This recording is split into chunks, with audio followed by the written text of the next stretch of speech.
Hello there and good evening. Coming up on tonight's BBC London. Is Angela working tonight? Is she? Angela? No. Following our undercover investigation revealing many venues signed up to the Ask for Angela safety code are failing to implement it, a bar worker tells us his experience. People haven't really known what to do. Some people weren't even aware that we were running it, so, you know, if someone would ask them about Angela, then they wouldn't really have a clue about what's going on. I feel like they're just sort of ticking boxes. Also on the programme, clean water campaigners reveal how raw sewage is flowing straight into our rivers after errors building 7 housing developments. A warning over the gap. A death trap is how a blind former Home Secretary describes it after he fell getting onto a train with his guide dog. And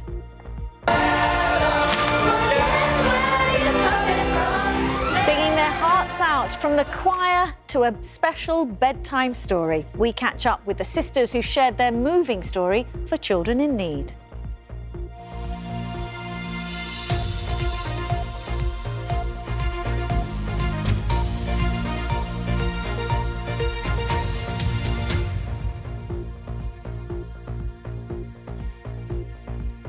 A very warm welcome to you. We start tonight with more on a BBC London undercover investigation that we brought you last week, revealing how many pubs, clubs and bars signed up to the Ask for Angela safety scheme designed to protect people from harassment or predatory behaviour are failing to act. We found more than half of the London venues tested, including major chains, didn't respond or recognise the code a customer can use to indicate to staff they're in need of help. Well, tonight, a bar worker gives us an insight into how this could be happening and why he's not surprised, warning it's putting vulnerable women at risk. Here's our investigations reporter, Guy Lynn. Is there anyone called Angela here? No. A BBC undercover researcher pretending she's on a date asks for Angela. Angela's not a person, but a code word for I need help. Many bars advertised that they ran the safety initiative, but failed to do it in practice. Is there anyone called Angela around? Angela? Anyone called Angela? No? Ask for Angela's a national scheme running in thousands of pubs, bars and clubs, with a simple concept. If you're in distress, ask for Angela, and specially trained bar staff should help you to safety straight away. But time and again, the BBC found that it wasn't working in more than half the pubs and bars we tested, and similar reports from across the UK. Is Angela working tonight? Is she on? Angela? No. Angela, no.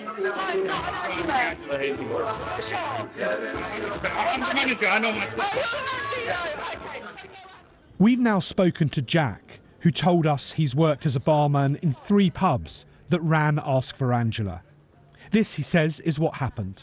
I found that they would put the posters up and things like that, but there wasn't really any sufficient training. You know, women have come up to the bar asking for Angela and they've not really had people haven't really known what to do. Some people weren't even aware that we were running it, so, you know, if someone would ask them about Angela, then they wouldn't really have a clue about what's going on. I feel like they're just sort of ticking boxes, really, and not taking, you know, the situation seriously. The government has now said it's deeply concerned about what we found. And this was Mayor Sadiq Khan's reaction. I've seen the BBC report in relation to the Ask for Angela scheme. It's shocking and it's unacceptable. Well, as a consequence of this investigation, we'll be chasing up the venues we deal with. We'll be speaking to the Safer Business Network. We'll be speaking to the bids across London, the Business Improvement District, speaking to councils to make sure we remind business owners the responsibility they have. This epidemic of violence against women and girls demands a whole society approach. Not every bar failed. Is Angela around? Is she working today? Yeah, I'm just going to go uncomfortable, that's all. The manager's going to come over. Okay. This one, for example, bar staff stepped in immediately. Is there anything that we can help with or anything you want to talk to us about? Absolutely fine. Yeah.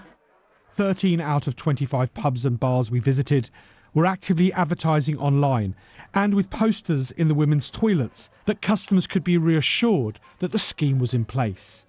In reality, this investigation showed Angela was nowhere to be found. Guy Lynn, BBC London. Well, we asked the Home Office Minister responsible for combating violence against women and girls, Jess Phillips MP, for an interview following our investigation, but she's declined. By the way, you can see more on this story and last week's undercover reporting on our website. The address bbc.co.uk/London, and it's also available on the BBC News app. You're watching BBC London. Thanks for joining us. Lots more to come, including honouring Barney, how a North London footbridge has been named after the famous feline that greeted locals.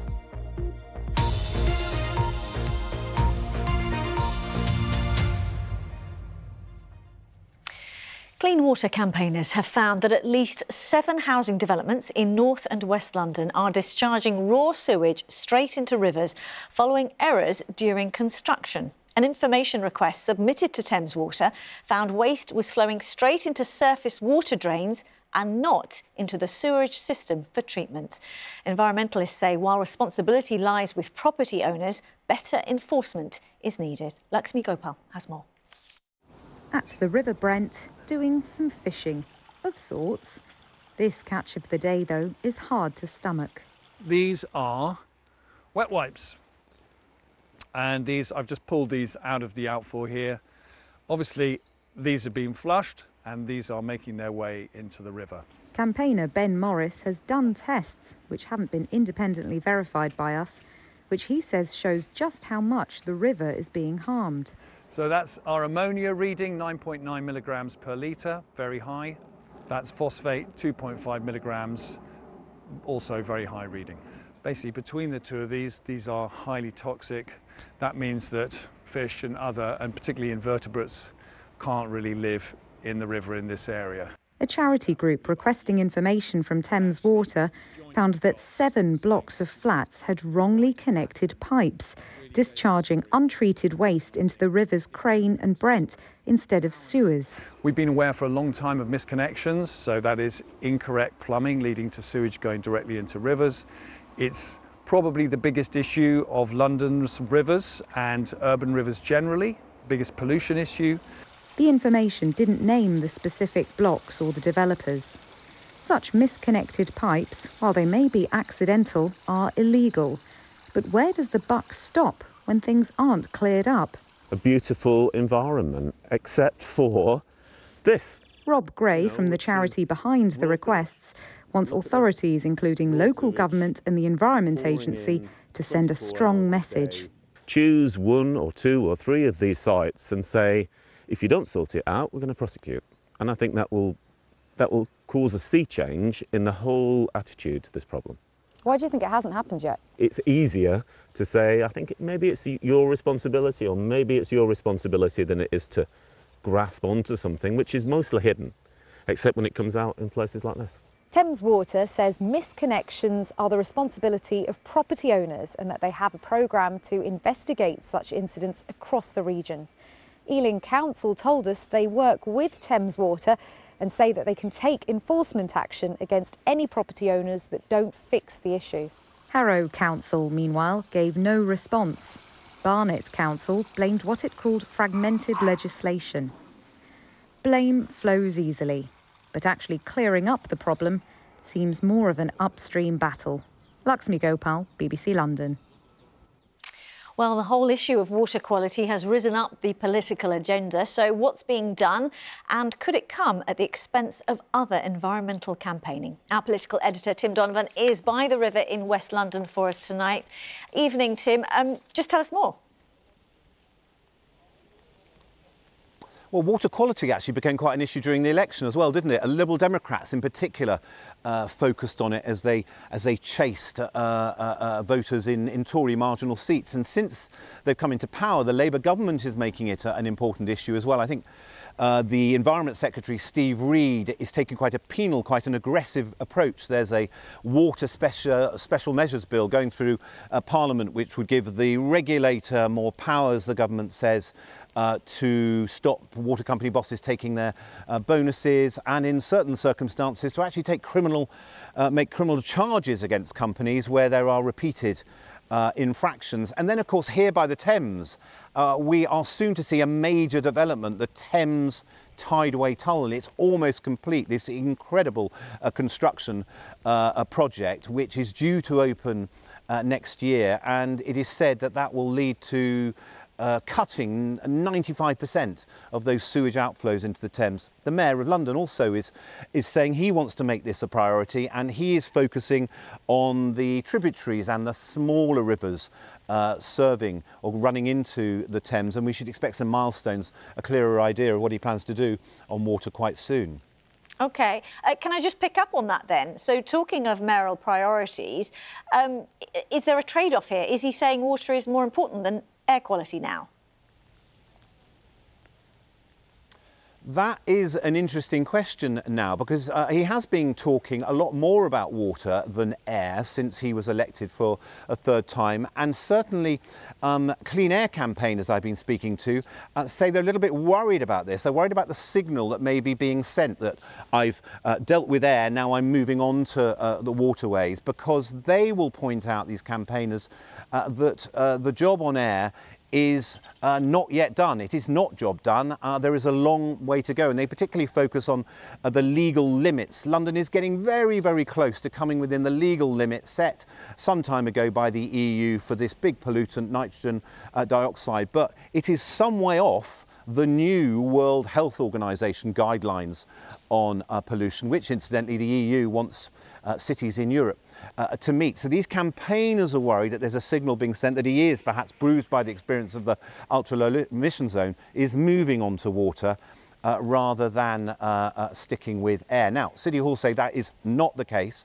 They say there's an evaluation going on at the moment. They're trying to work out what needs to happen to get to these much tighter World Health Organization guidelines on air pollution. And they point out that as well as what he's done in terms of transport, there are measures in planning to ensure that buildings don't give off as much pollution. He has committed by 2030 to electrify the bus fleet. So they will say that work continues. Others just see a little change in nuance here. OK, Tim, for now, many thanks, our political editor, Tim Donovan. Next, a death trap is how former Home Secretary David Blunkett has described some tube platforms and is calling on Transport for London for an urgent review. It emerged over the weekend that the Labour peer had fallen into the gap while he boarded a District Line train with his guide dog at Westminster. The incident last month left the 77-year-old with severe bruising and grazes to his leg. Tolu Adeoye has the story. Mind the gap.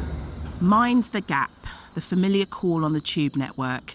Warnings on platforms too, but for some Londoners who are disabled or visually impaired, this doesn't go far enough. The Labour peer Lord Blunkett, who is blind, was injured when he was trying to board a District Line train here at Westminster Tube Station. He was with his guide dog last month. He's now calling for an urgent review into what he's called the death trap of some platforms. He wants TfL to fill the widest gaps on platforms and make sure there's always someone there to help, especially during rush hour. So you have sides. Adam, chair of Inclusion London, which campaigns for equality for deaf and disabled people, agrees more must be done. Unfortunately, I'm not surprised. It's something that definitely needs to be addressed, and travel needs to be made safe. So what would you like to see, what immediate changes-wise, what would you like to see improved? Just retrofitting existing stations, closing the gaps, more staff on hand to assist where needed. But as a wheelchair user myself, I like to travel independently, so I don't like relying on people. But if that is needed, we need staff on hand to assist people to prevent accidents like what happened, unfortunately, to Mr. Blunkett. I mean, look at this gap. It's just ridiculous. This is far from the first time BBC London has reported on accidents due to gaps at stations. Recently, the Elizabeth line at Ealing Broadway station has raised concerns. The Guide Dogs for the Blind Association says more investment is needed in the infrastructure. When we hear from people who fall between the platform and the train, it sounds absolutely horrifying. They absolutely feel terrified if them or their dog falls between the train and the platform. They feel that they're lost control, they haven't got support, there's no one there to help them, and they just feel absolutely helpless. TfL has apologised to Lord Blunkett and told us, "The safety of our customers and staff is at the forefront of everything we do, and while injuries like the one experienced by Lord Blunkett are rare, we're undertaking a huge range of work aimed at eradicating such incidents and making travelling even safer for everyone." It says it will be meeting Lord Blunkett to discuss how it could have managed the incident better. For campaigners, the hope is it will lead to some tangible changes soon. Tolu Adeoye, BBC London. Turning now to some of the day's other news. 2 Metropolitan Police officers have been charged with sexually assaulting a woman last April. Jerome Beasley and Luke Robinson are both constables attached to the Central West Command Unit, which covers 3 London boroughs. The alleged attack is said to have happened when they were off duty. Both have been suspended from duty and are due to appear in court on Wednesday. Police investigating the murder of a woman whose body was found in a car in Ilford say they believe she was killed by her husband. Pankaj Lamba is suspected to have fled the country after transporting his wife Harshita Brella's body from Northamptonshire to East London. Her body was discovered on Thursday. And a long-awaited statue of England football captain Harry Kane has been unveiled in Walthamstow after spending years in storage because councillors couldn't find a home for it. The life-size statue of the former Tottenham player can be found at the Peter May Sports Centre. Now to this famous North London feline who is said soon to have a footbridge named after him. Barney the cat used to prowl the area around Riverview in Enfield and became a bit of a local celebrity. Well, since his death 3 years ago, residents have campaigned for the perfect memorial to him, and now the council has agreed. Here's Barry with Barney's tale. It was this footbridge that Barney the cat used to spend many days lying around before he died 3 years ago. When it was sunny, like it is there, he used to sit there all the time.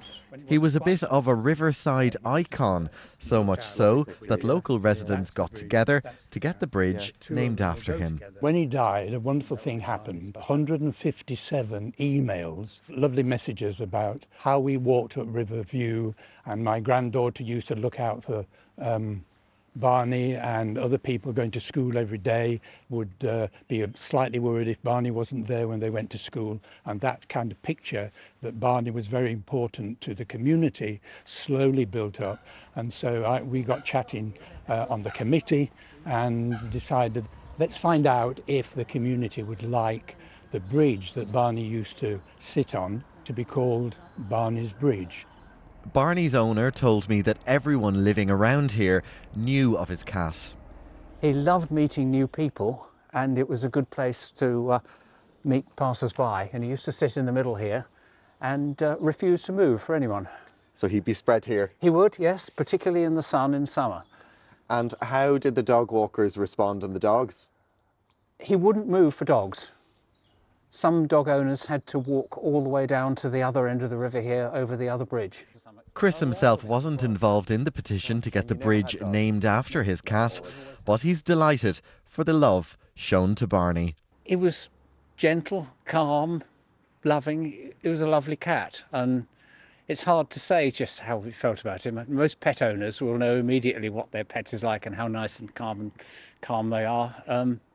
Hard to explain exactly what he meant to us, but he was our friend. Enfield Council says a new sign in memory of Barney will be designed and erected next year. Barry Caffrey, BBC London. Oh, the legend that is Barney. Now to one of the West End's longest running and most loved theatre productions. Now, Wicked has got the Hollywood treatment. Set in the fictional land of Oz long before it was visited by Dorothy and Toto the dog, the cinematic version of the story is released later this week, starring South Londoner Cynthia Erivo alongside singer and actor Ariana Grande. Yasmin Rufo caught up with them on the emerald green carpet, of course, but before we get to hear from them, let's get a taste of the film.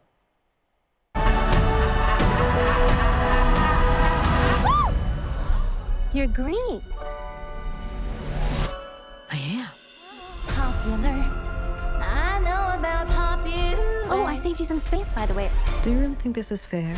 I do not. I was promised a private suite. But thanks for asking. I'm here with Cynthia and Ariana. How does it feel to be in London? Pretty awesome. It's nice to be home. Yeah. Does it feel like home? I feel like. Yes, yes. After filming here for so long, I'm so happy to be here. Yeah, it's really nice to be back. Yeah, my family gets to see it today. Yes, your mom. Yeah, my mum hasn't seen it yet, so Finally, this is the first her time mom she's seeing gets to it. see it. Yeah. She must be so excited. Very excited. Yeah. You mentioned obviously you have spent some time in London filming. What has it been like being in London? What have you been getting up to? Have you introduced it to any good British snacks? Well, we had the best time here, really. Yes. I feel like I've been studying her accent. Yes, she has it. I've learned some different accents. Yes, I've had a beautiful time, and I love it here so much. And this is my favorite weather, so I feel very at home. I love it. Can we get your best British accent? It depends on what dialect you'd like to hear. I can try different ones. Oh, that is very good. Now, look, I feel like witches are having a bit of a moment at the moment. They're having a resurgence. Why do you think audiences, and particularly women, are loving this sort of sisterhood? Well, I think there's something about like the strength of witches, or of what witches should be, and the power that they have. And I think that's probably why people are sort of moving towards it, especially women. Yeah, and women are magical. Yeah. And it's just like more art encouraging women to tap into their inner magic. Yeah. Cynthia and Ariana Grande speaking to Yasmin Rufo, and the weather doesn't stop a premiere, does it? Now to the Big Yellow Bear and an incredible Children in Need night on Friday, raising more than £39 million so far. One of the highlights was, of course, the choir, for the first time featuring young people who've benefited from projects supported by the charity. That included two young sisters from Havering, whose story we followed and was also made into a CBeebies bedtime story, read by Oscar-winning actor Gary Oldman. Wendy Hurrell has more.